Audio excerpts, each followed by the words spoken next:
We've been holding it down. What's happening, YouTube? It is the first live stream you get from the Avengers of Life Gains and Current Culture. It's me. It's that living legend, Larry, wearing a very nice shirt, of which you can get from shoplifegains.com. My brother, how you feeling on the first day of 2021? First day of the year, man. Trying to get those life gains going. You know? Hey, you off to a rocking start. That's the color of money you wearing. Little green, little blue. You know, hey, you definitely can get. Here we go. We got a Detroit sighting in the house. We got a Detroit sighting in the house. It's my man T, the stream. What's happening? Happy New Year. Happy New Year. Same to you guys, man. Happy New Year's to you and everyone else that's on. Mike, Trissa, what's good? Trust to see. Yeah. So I planned this video in part because of Tressa C. So a lot of this video is inspired by her, because I really wasn't about to do it, because I really was just chilling today. The baby just having fun, just using me as a jungle gym.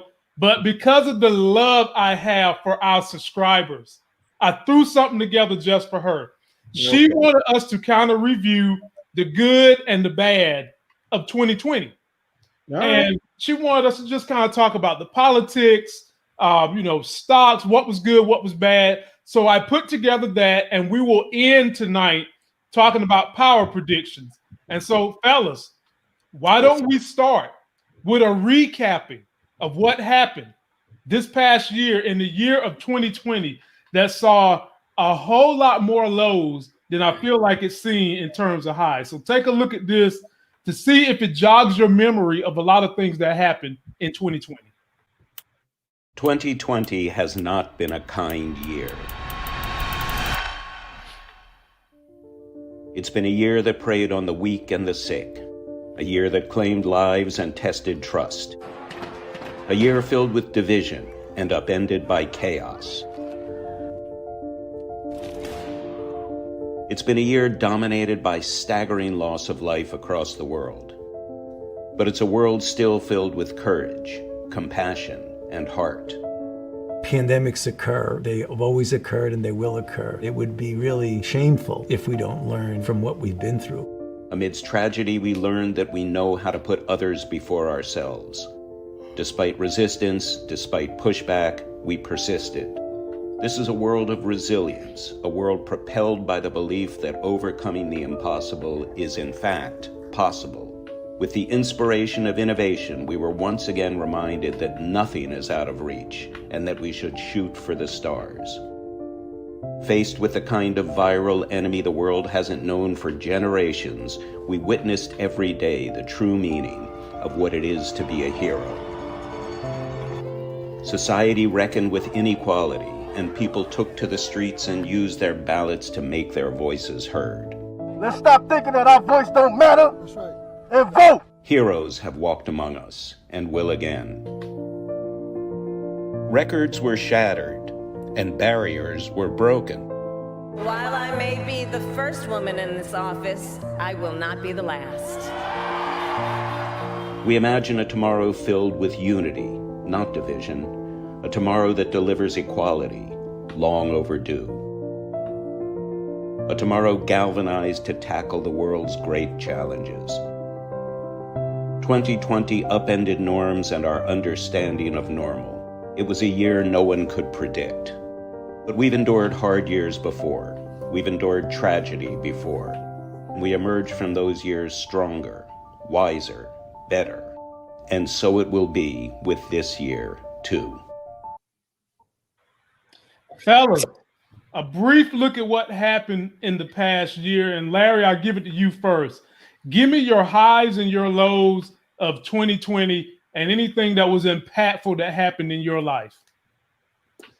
I mean, the lows obviously are has been being locked down and, having to deal with the pandemic. I mean, I've been lucky enough that I haven't had anybody in my immediate sphere that has been directly affected by it. I mean, there's some people that are like, you know, second and third removed that have been touched by it, but for like, I haven't had anybody in my immediate family or, you know, that have been sick or passed or anything. So that's been a blessing. But just being sort of locked down, I like to move about. I like to travel. You know, if it was not for this pandemic right now, I probably wouldn't be here. I'd probably be in Vegas at CES right now, you know, or preparing to go, you know. And I know last year you and I talked about doing it together. Yes, I was going to say, we talked about this last year doing it. Yeah.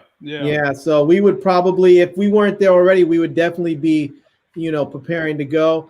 But that, you know, that's been the biggest part for me. I haven't seen my mom and my brother in almost a year. And, you know, the last time I saw them was actually right after last CES. So, you know, in a few days, it'll be a year I haven't seen them. So that sucks to me.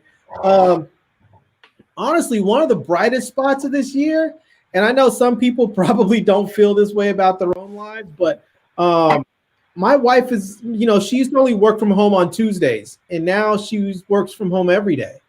And I love having my wife here every day. I think it's fantastic. I work from home, and I would spend a lot of time at home by myself, you know, because I work from home. And now she works from home every day, and I love having her here every day, all day. So that has been a bright spot through all of this. That you know, it was very unexpected. And you know, when this all started, I wasn't sure how we would do with that, because you know, it's one of those things when you have a spouse that works outside the house and they're gone for 12, 15 hours a day. And now all of a sudden you guys are up in each other's face all day, every day. You never know how it's going to turn out. And luckily we haven't gotten on each other's nerves that bad. You know, we've had a couple of things, like anybody, when you're around each other, you get on each other's nerves because, you know, I don't rinse out a plate or something, or do something stupid, or just keep farting around her too much. And then, you know, I pluck her nerves to the point she's like, ah. But in general, I think we've done well. So that's been a unexpected thing and a pleasant surprise. T Streams, give me your breakdown for what was 2020, the good and bad that's going on with you. Man, I tell you, my year was like really, man, my 2020 really was, you know, even now it's still hard to process. You know, I have friends and family affected by COVID. You know, lost people that was dear to me. Now I saw, you know, several classmates, you know, died by it. You know, people that I used to hang around with, you know, on a regular basis. You know, friends, weeks on, you know, ventilators, and managed to pull through. So it's just sort of been back and forth when it comes to that. You know, I hadn't, you know, punched the formal clock in maybe 7-8 years. So, you know, I really wasn't, you know, I really wasn't too hard hit that way. You know, it was just for me, it was the whole thing of, you know, being isolated, you know, because I didn't been across the pond before and had to deal with the folk. And so I don't really like having to be isolated, but, you know, it's, you know, I just, you know, I'm just taking it one day at a time. This year I've been hit with, this been my most fined year, you know. And I got fined for fireworks, and I got fined for IPTV. So, you know, so I just been, you know, it's just been an upward battle, but nevertheless, you know, I consider myself a thinker, and so regardless of any of the hardballs that was threw towards me, somehow, God has always been on my side. So it's really odd because during this pandemic, we actually did well. It's just that we can't really can't do anything, and so we've been having to come up with creative ways to stay entertained, because we go out to the stores and stuff like that, but nobody out really trying to really just hang like we used to. And so, but outside of that, man, the year at best was like, it'll never be forgotten.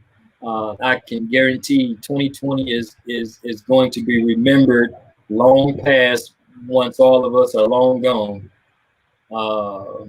The impact that it had on our nation, the civil unrest about everything, the economic crisis, the presidency of Trump, police brutalities, people losing their pensions, can't losing their businesses, all this stuff defines this year. Then we lost some pretty prominent people. Like I said a long time ago, when I was going to Home Depot and I got the news that Kobe Bryant had died, I was like, oh shit, this is about to be a jacked up year. And now, I just knew that it was coming. Even though his death had sort of blinded the whole idea of COVID in its early stages, right after that was done, it was right here, beating us down. And so, I do look forward to another year. I'm not, though I am optimistic, I'm not naive to think that 2021 is going to be a miracle year. Mm-hmm. I told my wife last night, I said, moving into 2021 is a good thing. The only bad thing about it is that it starts the same way 2020 ended. So that's true. At this point, there has been absolutely nothing changed. So, and I don't expect, honestly, I don't expect to see any type of normalcy to, 23, 24, maybe even 25, that's just how bad we've been affected. And so, I just keep a smile on my face and just keep it pushing. Yeah. For me, I'm one who sets goals. We set individual goals. We set family goals. Every year we've been doing this, every year since we've been married. It has helped us reach different heights. It's helped us through the years we've had businesses. It's helped us all the time. And we announced to the world last year around December that we was getting ready to have a kid this year. When we set our goals, won't nobody thinking about a coronavirus. That was not even on our radar. There was nothing in the books and the plans for that. Now, gradually, I had already been investing. I've owned a business. Y'all know I've done real estate and still hold real estate. We've owned a child care center. I've owned a respiratory business. I've always been business-minded, and I've always had money set aside for investing. I did not know that in the midst of one of the worst tragedies in American history, that there would be any kind of superlatives to come out of it. Politicians always say, don't let a crisis go to waste. And that used to irk my nerves. But I understand what they're trying to say to be positive in a moment of darkness. So two things came for me. This COVID-19, this lockdown, actually forced me to really get deeper into my science of stocks, bonds, and investing. I had always done it. I've talked to Larry for 2 years straight that I wanted to do more of the financial part of my YouTube because I'm passionate about that. It's helped me get to where I'm at today. And Larry would always say to me, well, you should do it. You like doing it, you should do it. I really wouldn't do it, but this year gave me an opportunity to do it. And not only did I do the stocks, it changed my life. It changed the life of some of you people watching. and it's helped us get off to a better footing in a time when things were just chaotic for so many of us. We didn't have any hope to gleam on to. Hopefully this channel has helped you guys understand the stock market better so that you can go and do better in these next couple of years. That was one thing. The other thing, like Larry said about him and his wife. Now, my wife works a job where she's got to be in the hospital, she's got to be in clinic, and she writes grants as a physician. So she's had a whole lot more time to be home. And so she has always been an inspiration for me to get things done. And as a unit, something that happened, we just talked about it. This little thing right here was born on July the 9th. And in the midst of everything that was going on, all the racial strife, the COVID, all the things that would depress somebody who's stuck in their home. This little thing right here kept me from feeling depressed, kept me from feeling stuck. Now, I don't know why my wife took this picture of this shirt with the baby saying I'm with stupid, because she can't be talking about me. It definitely can't be me she's talking about. But through everything that happened, ladies and gentlemen, I want to say that my wife, my child, my compadre sitting right up here talking with me on this YouTube, you the subscribers, and this renewed study of the market has helped me come through all the lockdowns, all the innuendo, all the bad things that could have pulled down the average person this year. And so for that, I'm going to say thank you to you guys, my brothers. Thank you to you people, my sisters and my subscribers out there watching. And let's just do the best we can through what might be another very, very rough 2021 to help each other come together, talk about the situations and how we can ultimately get life gains. And fellas, I got one more thing I want to cover from 2020. T-Streams, you hit on it a little bit. So we're going to watch this and I'll give it to you first. But this is just a remembrance, ladies and gentlemen, of the people we lost in 2020.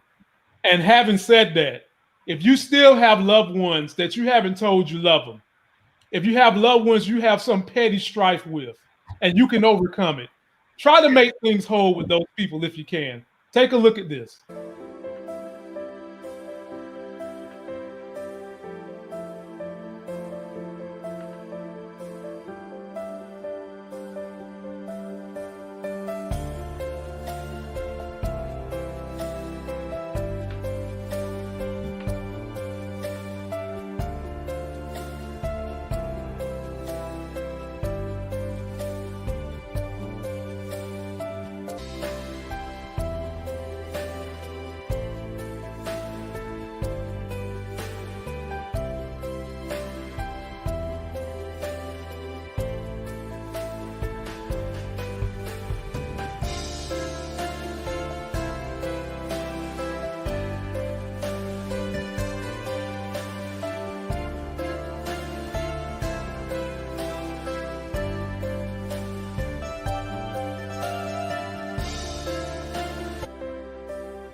This just in, actor Chadwick Boseman has died. He was just 43 years old. Everybody is the hero in their own story. He, of course, starred in Black Panther. The impact of that is something that nobody can actually write about yet. I hope people are proud when they finish watching the movie. He broke stereotypes and became a role model for Black youth. Boseman had been fighting colon cancer for 4 years, but never spoke about his diagnosis. Boseman has probably begun a weight loss regimen for a future role. Superpower you wish you had in real life. I wish I could freeze time. You gotta get sick of hearing Wakanda. No, I want Wakanda. I want us to be Wakanda. Wakanda represents a thing that people are proud of, people aspire to. We know what it's like to be beneath and not above. And that is what we went to work with every day. If we're around here assuming that the Black characters in the show are criminals on drugs and deadbeat parents, then that would be stereotypical, wouldn't it? He slid my resume back in his desk and said, "We'll be watching you." Dang. T-String, I can't lie, man. Him and RBG are the two that hurt me the most. And also my man, Good Trouble. Those are the three deaths that had me just bent over the toilet, man. But talk about the significance of the individuals who touched your heart the most that we saw go away in 2020. Yeah, man. Chadwick Boseman was right up there, right at the top, because he was just coming to that apex in his life and his career.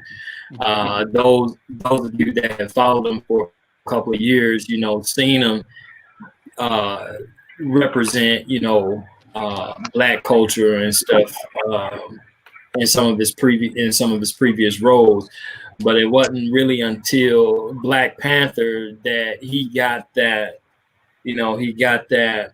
attention that role demanded. And so, it's always hurtful when you see, young power like that has such a great body of influence.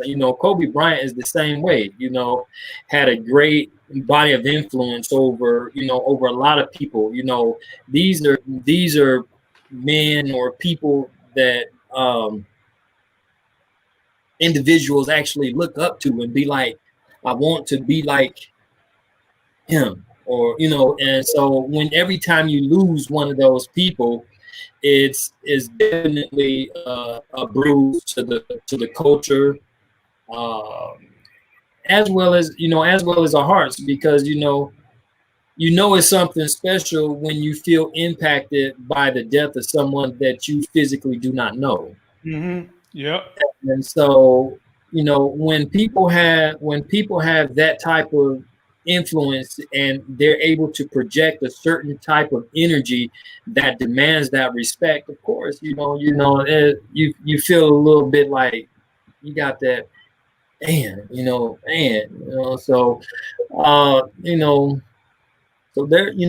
there's a few people, and then there's of course these unsung heroes, personally, that each of us may have known that wasn't a star, or that may have been a neighbor, or a parent, or a sibling, or somebody that we actually honored and respected, and and it was just their time. It's unfortunate, because these are as much as we have as far as understanding and in life and death, or theological principles, or whatever the case is, still a lot that we don't understand, and so we can't do anything but grieve in those moments.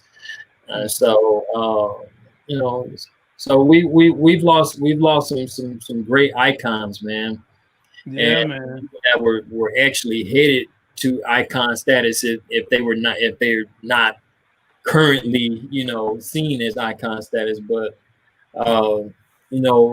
life goes on, and in these cases it's time for someone else unheard of to pick up the baton and carry on the race. We don't know who the next Boseman is going to be. Hopefully it's going to be you. Hopefully it's about to be you. Yeah. Yes. So That would be lovely, wouldn't it? Let's get it, man. Yeah. So it's just my prayer and my hope that people pay your respect and give your flowers while people are alive. I mean, because once the soul is separated from the body, it's going on. It's nothing more. The sorries, that we love yous, and all that stuff. It don't benefit the deceased.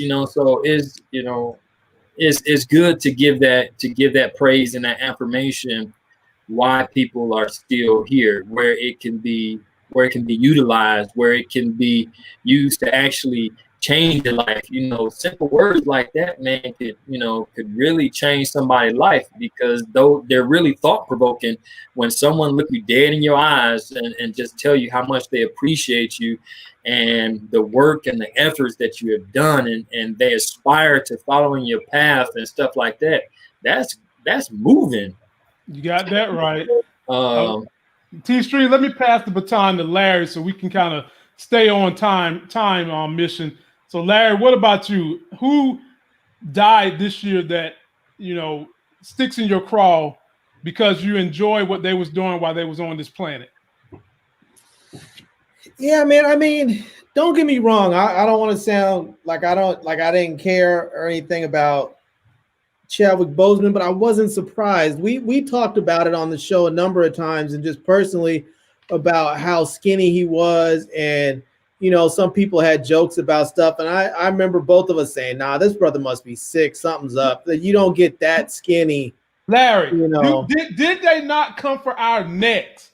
I can recall them coming after us saying, "We don't know what the hell we're talking about," and I'm like, for crying out loud, I've been a personal trainer.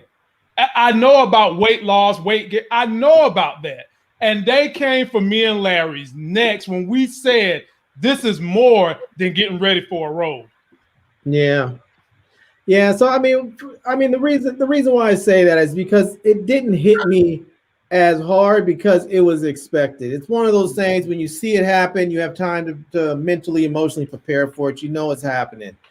But I guess the one that really shocked me the most was Kobe, because I mean, I just not like I knew Kobe or that was my homie or anything, but I always had sort of a personal connection with them because I joke and say that he and I went pro the same year, because when I was in college, I was shooting, I was a photographer, and I used to shoot a lot of high school sports for a local newspaper while I was out on the East Coast. And one of the schools that I used to shoot was Lower Merion. And so, and I used to shoot Coatesville High School where Rip Hamilton went, and I would shoot Lower Merion where Kobe went. And they, those two were friends and competitors. And it turned out, I moved to LA the same time that Kobe went to the Lakers. And I remember shooting the Lakers, I think it might have been a preseason game or something. And I was on the sidelines, and he was like, "What are you doing here?" And I was like, "I'm going pro just like you are." And, we kind of laughed, and that was that. And so I always had that little bit of a connection. But when I heard when that helicopter crashed, because it was so unexpected and it just came out of nowhere, man. When I heard that, I just didn't even believe it, because it was one of those things you hear, like those internet rumors where they say someone's dead, and you're like, yeah, whatever, man. And then that one turned out to be true, and it was just, that one was really terrible. And it was just, it felt like, and this is the sad thing about this year, right? It felt like because of COVID and because of Donald Trump and the election and all that, there was so much horribleness going on that I don't feel like we really took the time to appreciate some of the people that we lost this year. I mean, it seemed like, no joke, it seemed like every other day there was somebody that was going out. It was just, man. It was a really tough year. I mean, I just saw the other day, I think it was day before yesterday or something, that Shabba-Doo died. Now, I don't know if y'all remember Shabba-Doo. Shabba-Doo was the dude that used to break dance and pop lock. He was in that movie Breakin'. Yeah. Oh, yeah. He dead? Yeah, dude died the other day. He was only 65, but Shabba Doo was like, when I was growing up, that was my dude. I knew I was gonna be Shabba Doo, man. I was gonna be up there popping and breaking. And he used to hang out in LA, up at Venice. I just knew I was gonna be Shabba Doo, And so it's to hear that he went out, it was, and then Mary Ann from Gilligan's Island, Dawn Wells, she went out too. It seems like this year has just been a nonstop barrage of complete just I don't even want to say the word, but it's just they just leaving here, brothers. Like people they disappearing up out of this joint left and right. I know. Somebody pointed out Tiny Lister, who went out. I mean, we can't forget him. It's just the thing. There's so many. You don't want to forget people, but there's just so many that have gone this year. It's just crazy. Yeah, man. It's like this was a magnet year or something for death. And we did a report as a group on Shad, I forgot his last name, from WWE, who drowned saving his child. You remember that, fellas? Yeah. Man. The big wrestler, he died saving his kid. And that was this year. How do we forget that? I don't know, man. There's a lot of them. Yeah. And then, like Larry said, in the background of all that, we still are dealing with all the things going on with COVID. We're losing some 3,000 people a day right now. Yeah. On top of that. So like I said, fellas, we got to keep our people together. We got to try to stay united and try to keep informing people as best we can on our platform, because I'm a little concerned. This new variant of COVID, we talked about this the other day. It is making young people sick. Those people in their 20s that didn't see any effects of it until, they're saying that you can have heart effects later on down the road. But these people will walk around asymptomatic. This new variant is causing those people to fall to their knees. Now, I've said, if you some a-hole who like to run around out here with no mask on, you need to get what's coming to you, because we're never going to get past this if you don't, A, wear a mask, and then B, take the vaccine. And a lot of these people talking about they ain't doing both. And now you got this variant. Maybe this will get people to get their ass in gear. I'm hoping. But I just say, man, I don't want to see people get sick and die, but I have to admit that the likelihood that you have a bunch of young 20-somethings and 30-somethings, maybe even teenagers getting seriously ill, as terrible as that is, might be what is needed in order for people to stop going out and doing stupid stuff like going to big ass parties. Just a couple of weeks ago, that Dan Canelo fight, they had like 30,000 people, something like that, in an arena for a boxing match. They were talking about, I think it was in Vegas or something, they had 10,000 people out in the streets for New Year's just earlier today. I mean, maybe that's what it takes, is for these younger folks to get deathly ill before they decide, you know what, it's time to stop. It's time to just dial it back, stay at home, wear the mask, but honestly, see, here's the thing. We're gonna have, and this is the scary part, is that you have all these young people that don't want to listen, they don't want to abide by the CDC guidelines.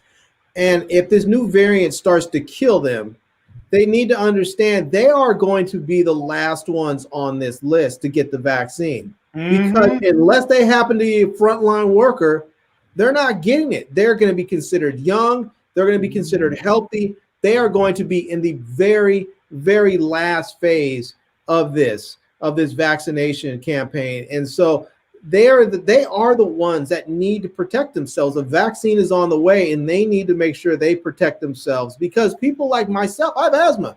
I'm in the next phase. The next phase that comes out, I'm getting vaccinated, So people need to recognize that, and they're changing these phases. Some of them were supposed to go to all frontline workers. Some of these people are changing it up and going straight to old folks first, Yeah. So I mean, they're already saying that they're gonna. That I know some of these hospital workers are mad because sometimes some of them are saying, "Look, you guys are younger. You're still healthy. We need to get them to old folks first. We need to get them people. We need to get people who have underlying health conditions, people with diabetes, people with asthma, people with heart conditions, all that stuff." And I mean, I don't control the phases, but I can tell you right now, when they tell me that my numbers call, when they say your phase is here, I'm in. I'm going right into my doctor and getting punched in the arm. Me too. Yeah, I'm right with you, bro. Last thing we're going to cover for best of 2020. This is another Tressa C event, fellas. We got to talk about the stocks that saw the greatest growth in 2020, and we've talked about pretty much all of them. S&P's top stock gainers. Larry, look at this list. Number one is Tesla, 743% growth. And we've both been on that train. One that I didn't see that I would have never bought anyway, Etsy, had a 301% growth. NVIDIA, Larry, I've been in that. I've traded that one. I've encouraged people to use that as an option play. PayPal, been in that one. I've encouraged people to use that one as an option play. L Brands, I think you was trying to mess around with L Brands at one point in time, wasn't you, Larry? I don't think I bought them, but I was looking at them. He was looking at them. I was considering them for an option. Yeah, that's right. Yeah. Albemarle Corp, we never even looked at them. AMD is one I told everybody about. Matter of fact, the first time I ever did 2 put contracts, I used AMD. And the last one on the list, 98% return. Fremont McRoran. Fellas, I want you guys to give me 2 stocks. Larry, you first. What 2 stocks do you think are primed to have a big return in 2021? In 2021, huh? 2021. And now this should be easy for y'all because I done emailed y'all my top 10 list, and I starred the ones that I really think are going to do something dynamic. Well, I'm gonna give you one that I know you don't like. Hey, I read some stuff today. I had time to read today and catch up, so I might like it. There's one that I know you don't like, but I'm gonna go with it anyways. I'm planning on Monday morning. I think I'm gonna go ahead and pick up.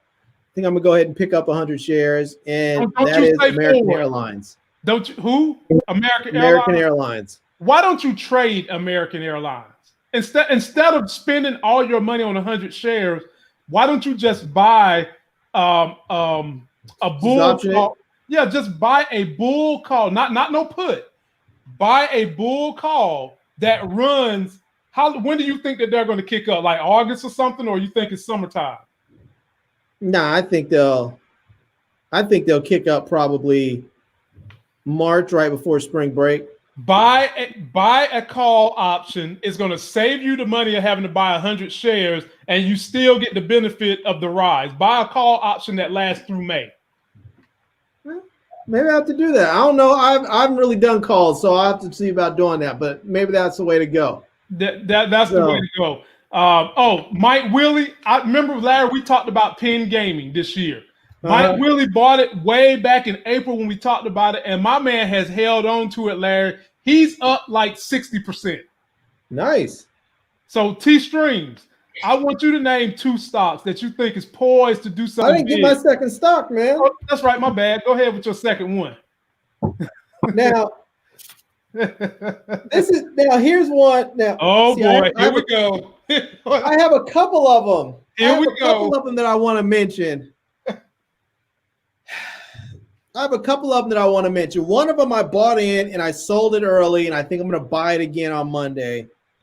But that's Marathon Oil. Ew.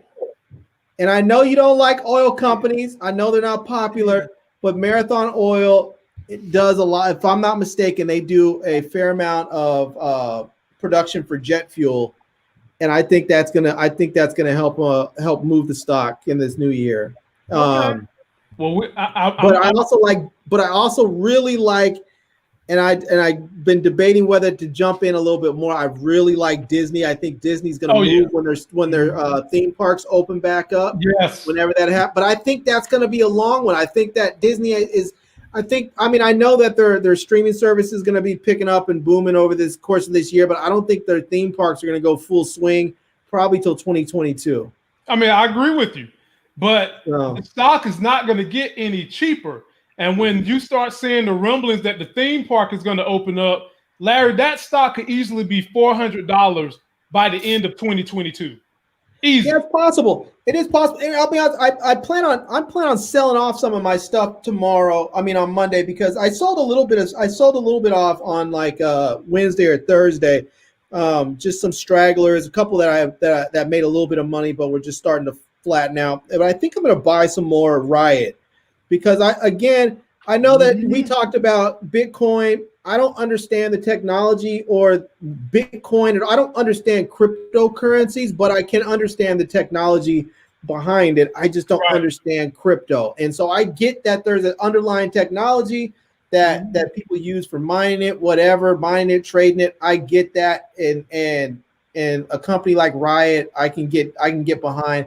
I just don't understand crypto, and so I'm not going to buy any Bitcoin or any other sort of cryptocurrency. Yeah, and William Lawrence. Before I give it to T Strings, I got to pick on William. Larry, me and you was having a conversation about William Lawrence, because he would get up here and kept telling us to buy Fubo TV because they had the IPO this year, and for a little while they had a run. Yeah, and I kept saying no. And Larry, have you seen what's been happening with them lately? They are going down the tank. Yeah. I told y'all the fundamentals wasn't there with them just yet. Now, I hope my man I hope you got some money out that you jumped off that ship at the peak. Because I know you know a little bit about stocks, and I know you be reading the same stuff I read. So I hope you jumped off, but I didn't want any of that. So T Streams, what you got for two stocks that you see doing something well in 2021? Yeah, just one quick shout to Will, man. Yeah, I hope you did, man, because I got a lot of friends that took some major losses with that Fubo, because when it started plummeting, it was rolling like a snowball. And so I got some friends that took some real nasty hits, because when the way it started, it seemed like it was getting ready to go and just take off and shot up pretty fast. And so everybody was buying, and I didn't get wrapped up into it, but I was like almost this close. Don't do it. So look, let me jump in. Be More Careful has been following my shit up to date. Larry, he got in on Riot the minute I mentioned it. He got in at the same price I got in for $7.30. And he's up here talking about Orbicon that I sent y'all today. He's already been in it. Oh. He's already been in it. So it's like $8 and some change now. So he's already done made money on it. And I'm telling y'all, that's going to be a huge, huge stock coming up. But go ahead, T Streams. Yeah, so ideally for those who can wing it, you can't lose with things like Tesla, Amazon, Apple, and stuff like that. You can't lose, but everybody can go for those right now. Some good picks. What I think would probably be some nice hits. There's probably not really popular. So to speak, I would probably say Netflix. I think Netflix will end up doing good. And I just had a recent interest in Shopify as well. And so because what I'm seeing in this trend now is that Shopify has been stabilizing themselves as the longer more people have to stay home at work. I mean, stay home for work or stay home because they're unemployed. And a lot of people are moving towards the entrepreneurial realm. And right now, Shopify is the easiest setup for people to set up drop shipping, any type of services that they may have. And so a lot of people have been sort of using those avenues. And in a sense, it's been causing, their stuff to go. I think they're like, for the year, they're up like over 3,000% or something like that. And so, so that's let's say a little hidden gem, and you're not going to get the same returns as you would with one of the big boys, but something that you can slide in and get on that can carry you a little bit. I think it would be a good shot to add to your portfolio. Oh yeah, ain't nothing wrong with Shopify. I don't own it, but I own the big brother of Shopify, which is something called Miocard Libre. They are the South American version of Shopify. Their stock is $1,700. And Shopify has had a huge return this year. In their low, they was like $400. Now they're like $1,100. That shirt that Larry's wearing, that hoodie, that's from my Shopify store. So yeah, they're making huge inroads, and that area is the same thing as Etsy. Basically, it's just that Shopify is not in the S&P 500. So you can't go wrong with any of those plays. Your Shopify's, your Miocard Libre's, the one that I own. But another area I think some people should be looking at, I sent it to the fellas, Booking Holdings. Yes. The stock never goes down. It's an expensive stock. But when they make moves, you gain $50 usually every other week, because they'll sit dormant for a little while. They might pull back. Then they'll go up the same way Amazon goes up. They go up like $50, $40 every 2 weeks, something like that. So what is Booking Holdings? They own Open Door. They own Kayak. They own Priceline. And they are, honestly, even though it's $2,000, they're at a discount right now. Their price to earnings, ladies and gentlemen, is very, very low. It's under 50. And that's very, very low. So that's one I've got for hot stop. Larry took my Disney. I believe in them. I mean, there's nowhere to go with them but up. T-Streams hit on Netflix. I believe in them. There's nowhere for them to go right now but up. Let's not forget about the weed stocks. Oh yeah, let's not forget. I think they're because we have more states that have legalized this year. Now, ladies and gentlemen, I'm down for those stocks, but I just don't see them getting the kind of that they're cheap right now, and I think that we might have a little more time this year for them to get a little cheaper. I believe in them for sure long term. Aurora Cannabis, ACAB, I believe in them. Planet 13, Tilray. The one that I told people in 2017 that has gone up 500%, Scott's Miracle-Gro, because people was getting the fertilizer and the drainage use from Scott's Miracle-Gro. So there's a lot of those. I do believe in them, but ladies, I don't think you're going to get a good return this year, but I do believe in those. So, and we're going to keep you guys posted. My other channel, the Life Gains Reviews channel, is going to be all about your financial moves. Stocks, stock market, real estate, new companies coming up on IPO, and another one that I sent everybody who's on my list that I think I want you guys to really be prepared for. When Robinhood drops their IPO, they're saying it's going to be a direct IPO, meaning that they're not going to do that investor bull job. Jump on that immediately, because the people that love jumping on your XPings, your Lees, your Teslas, they're all going to be buying up Robinhood. So you're going to want to jump on that. Even if you want to get short-term money, jump on that the day you can get your hands on it. I know I'm going to be in it. So when is they've been dropping, hints on when that's supposed to happen? They're saying sometime around April, May. Oh, don't worry. Don't worry. I'm going to let y'all know. That's going to be pretty huge. That one's going to be big. That one's going to be interesting to see how it goes. Yeah, man. Yeah, man. So, all right, ladies and gentlemen, it's power time. we get into the last episode of Power. It's this Sunday. Let's take a quick final look at that trailer, and then we're going to give our final predictions, and we're going to see y'all off until Sunday. Ricky's dangerous. He'll say or do anything it takes to get whatever he wants. Mr. Sachs, call your witness. You told the cops? I'll fix it. You need to be careful. Kane's out of control. He's the fucking problem. And now he's the solution. D, something's up. I thought this would end many ways, but not like this. The government calls Tariq St. Patrick.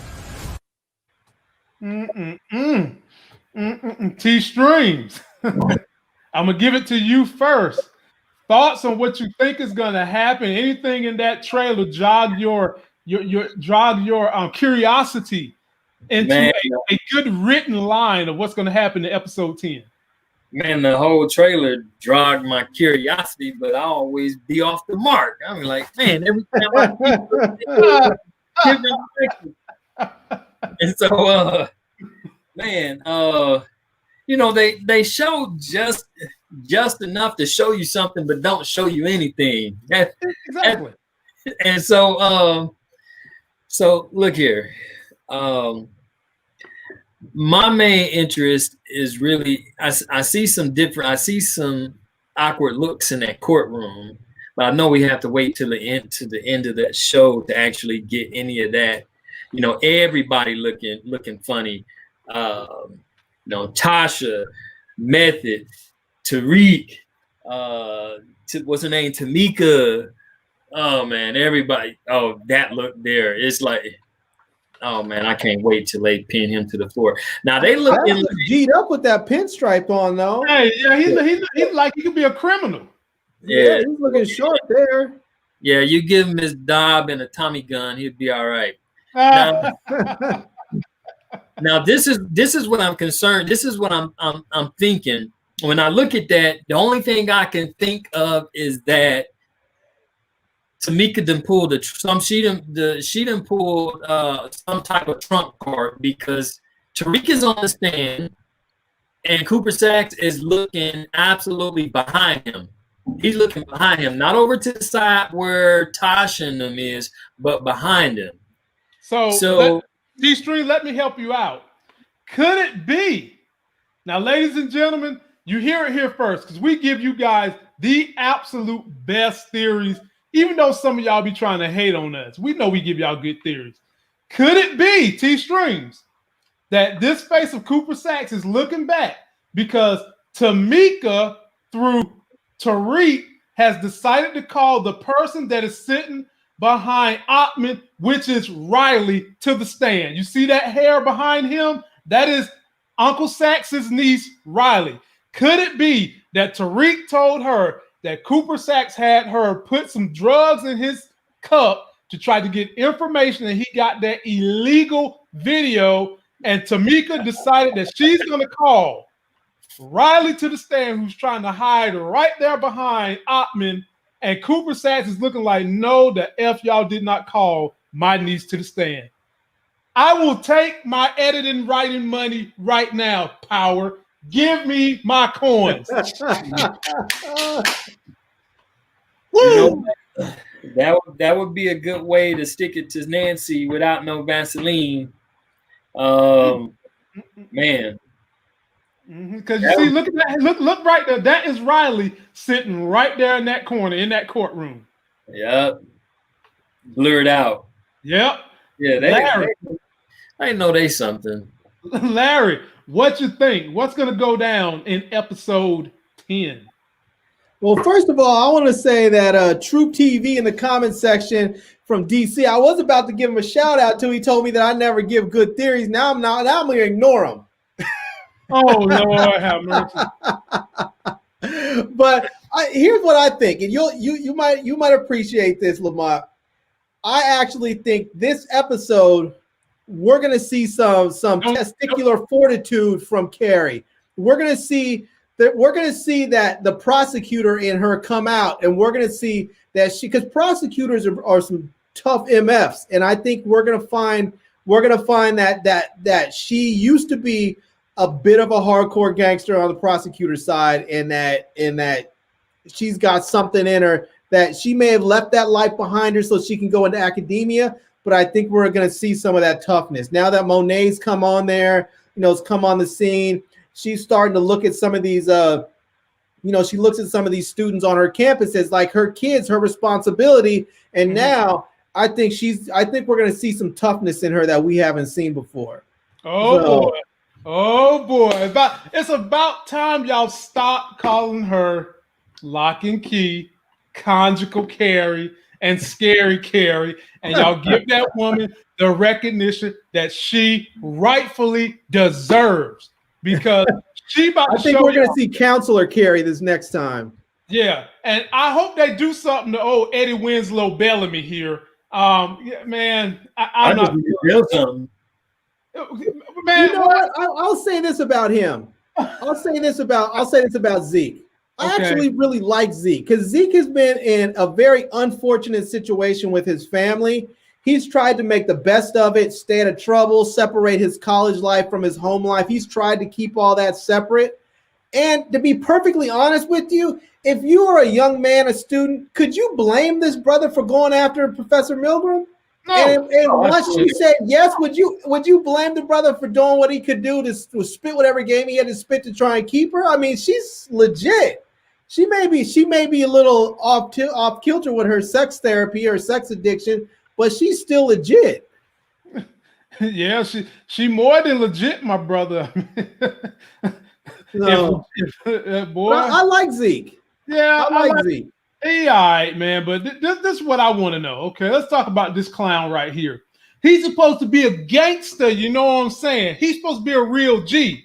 How many real G's go to their bedroom and flip over a damn queen mattress? What? Come on, man. He flipping over the mattress. How many real gangsters are running around wearing tie-dye Oshkosh Bagosh overalls?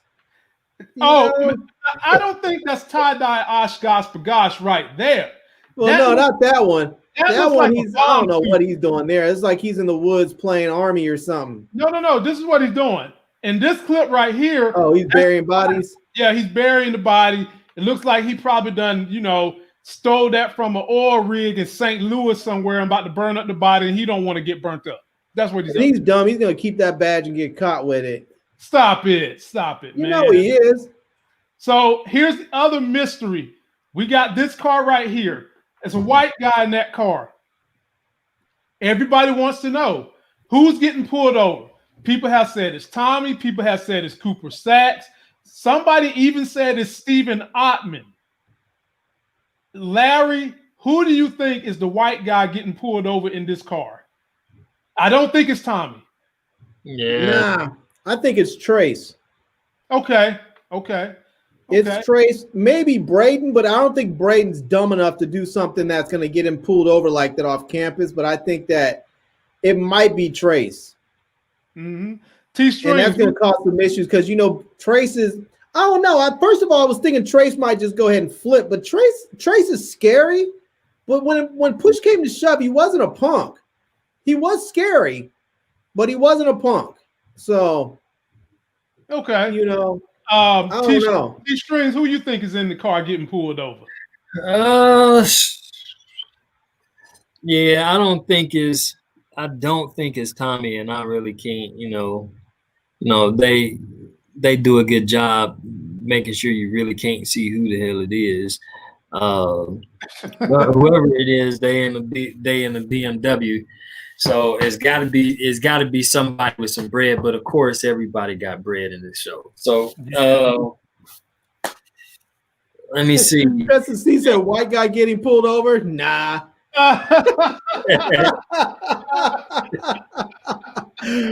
on that. I feel on that. That's that. No, come on. Bad story writing right there. Well, no. So that might be the clue.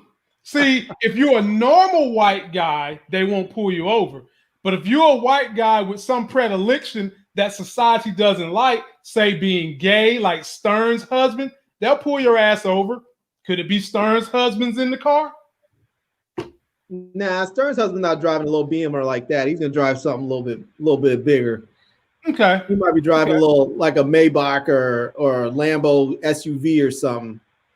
Okay, so we've narrowed it down to Cooper Sacks, Trace. What other white guys is left?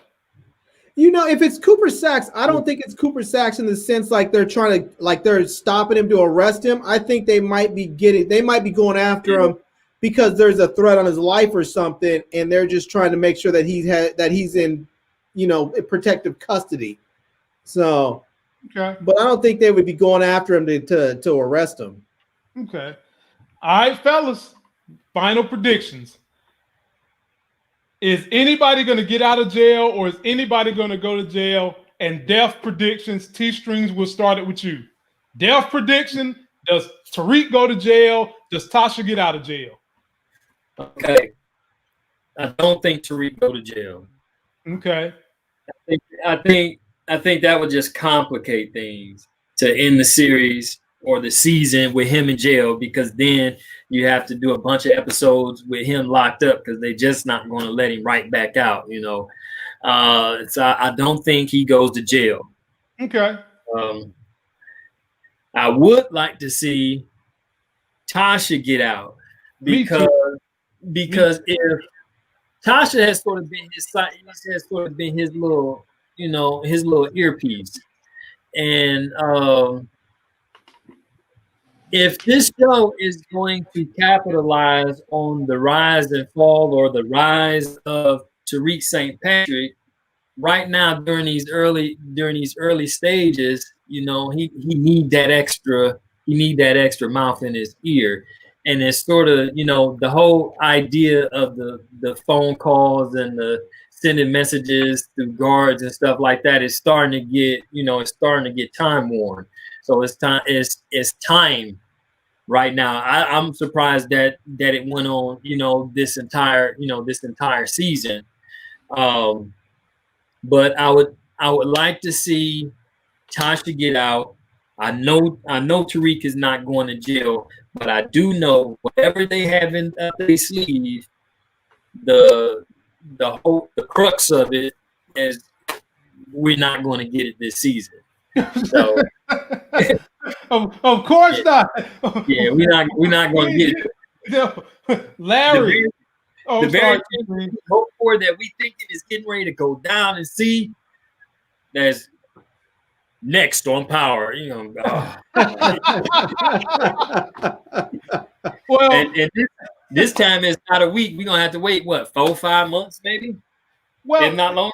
No, I don't know, man, because you got Raising Kanan coming on. That should be decent. We've got Hightown about to come back on. We've got P Valley about to come back on. And we've got The Shy about to come back on. So we're going to be busy with shows. We're going to be busy. And we have WandaVision coming up in 2 weeks. WandaVision about to come on. We're doing that. So we're going to be busy. And then The Boys is coming back in the summer. We're going to be busy. So we'll have different things to get us through this year with all this pent-up. And now the rumor I've heard, ladies and gentlemen, it's a rumor. It's not like I sit on the board. It's not like I own enough stock that I get to go to the meeting. But they might be dropping the Scarlett Johansson movie from Marvel on Disney Plus. But y'all ain't hear from me. Yeah, y'all ain't hear it from me. So don't act like you don't go out and tell somebody and then y'all say Lamont Tyson said it. Don't say that. But they should have been did that, because what they sat there and changed the date 2-3 times, thinking that the COVID thing is gonna subside and we're gonna be able to get all these people back into movie theaters and another 8 to 15 months or whatever the case, and that's not happening. It's it's just not happening. So I mean they just sitting on this movie and they're not getting anything in return from it, and they done already paid everybody. So they need to go back to the drawing board and say, okay, let's rethink this thing. So I wouldn't be surprised if a lot of those movies, matter of fact, we did a show several months ago talking about all the movies that they done pushed back to the end of 2021 and pushed some movies all the way back into 2022 and stuff like that because of this very same thing. So You know, it's a good model for certain movies, but you gotta let some of them go. Yeah, I agree. And by the way, I did review Godfather of Harlem first season, which was, if you guys didn't see that, it was just unreal. The acting, the cast. Whitaker. Yes, man. Yes. Yeah. And your boy, I can't think of his name. That was the senator in it. He plays a convincing bad guy. He did a good job. They had my man playing Malcolm X. That was a good damn show. One of the best shows on TV. That comes out in February, right? Yes, and Larry, it come back on in February. Oh, it does. Okay, I didn't think they got renewed. No, they got renewed on FX, and that's coming back on. So, ladies and gentlemen, stick with us. But Larry, is Tariq going to jail? Is Tasha getting out? Is anybody else going to die in this season of Power? No, I don't think Tariq's going to jail.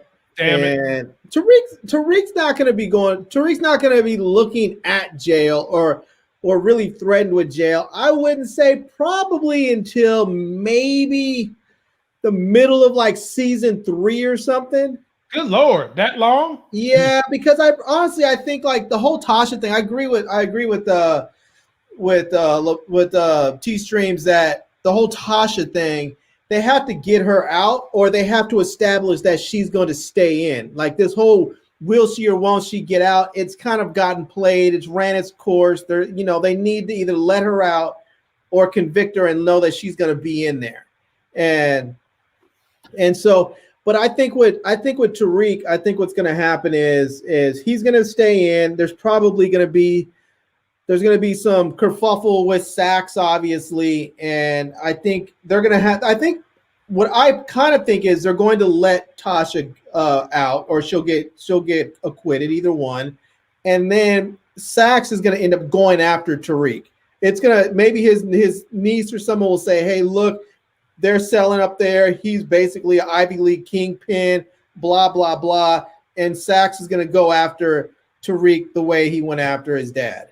And we'll have that whole cat and mouse game with him there, But I'll be honest with you. What I really would like for them to do, at least I hope they do something more with it in this last episode, is I hope they do something with Tariq and Braden, because they did such a fantastic job of developing those two characters and their relationship and their bond and the reason why they're friends and working together. All this. I mean, these two dudes were really fantastic together. I looked at them and I thought, this is a fantastic little duel right here. You have one guy who has totally different motivations from the other, but they both want to do the same thing. And, they're sort of like Tommy and Ghost, where you have one that's reckless and you're going to have to constantly hold him back from himself in some respects.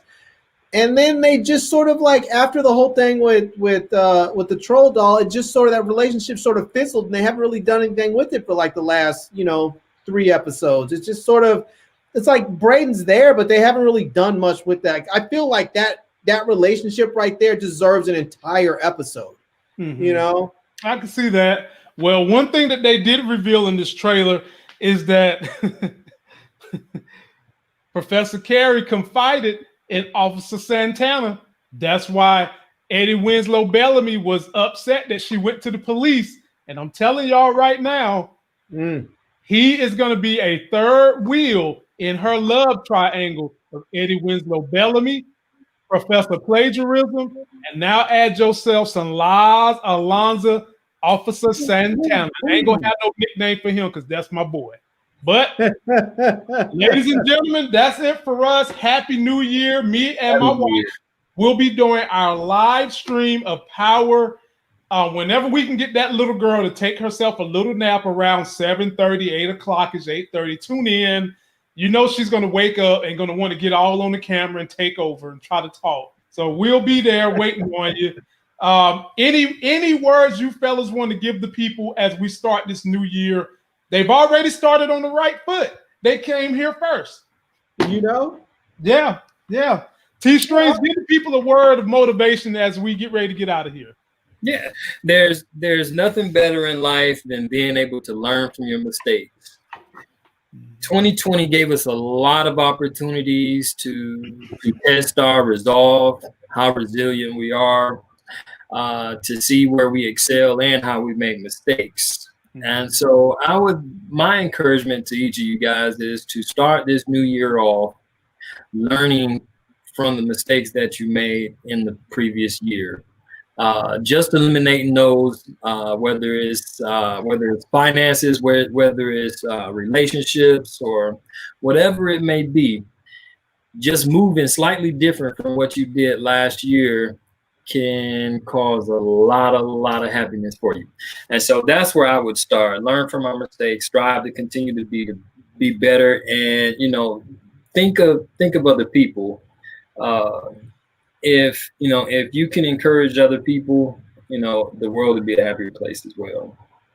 Really, my folk, living legend. Give the people some words of encouragement as we get out of here. Yeah, my words probably aren't as encouraging. They're probably, not as inspiring as T Streams is. But I will say this: that I mentioned this at the end of the year. When we had our end of the year show, I will say this: that 2020 has done one thing, and that has revealed who your friends, who your family is, who your neighbors are. 2020 has revealed people to us. Yep. They have let us know who they are, whether it be with politics or wearing a face mask. People who have decided, I don't care about you, so I care about you so little that I won't even put on a mask. 2020 has revealed people to us in many ways. And the reason why I bring that up now is because as Joe Biden moves in to the inauguration and becomes president in another 3 weeks, there's going to be a lot of calls for unification. There's going to be a lot of calls for people to put stuff aside and bringing the country back together. And I just want to say this: forgive, but don't forget. You can forgive all day, every day, but don't forget. Remember who you're dealing with. Remember who those people truly are as they have revealed themselves to you, and then forgive them. Do the right thing in your heart. Forgive them, but don't forget who they are, because you don't want to turn around and find a knife in your back. Yeah, good point. Good point. My words of encouragement would be the same thing that me and my wife have been doing for 10 years. I want you guys to evaluate your life, sit down, and make 5 realistic goals that you can achieve given the current climate of 2021, knowing that we still have COVID, knowing that we might be shut in, knowing that you are going to have to move in a way that you haven't had to move your whole life up until this last year. Set 5 realistic goals. One goal I want you to set is go buy that hoodie Larry's wearing that you can find at shoplifegains.com. Make that a goal, people, ladies and gentlemen. And also make it a goal to subscribe to my other channel, where I will be doing nothing but financial life gains, teaching you more about stock market, teaching you about the real estate. When hot things come up about Tesla, I'll let you know. And the link is in the description to lifegainreviews.com. That's going to do it for this video. Don't forget to like the video, comment, subscribe. Enjoy your weekend. Tune back in to us sometime Sunday night between 7 and 8:30 p.m. We'll go live to recap the last episode of Power, me and my wife. I'll be back with the fellas on Monday. Until the next Sex is Hell video, we'll see you. Peace. Peace.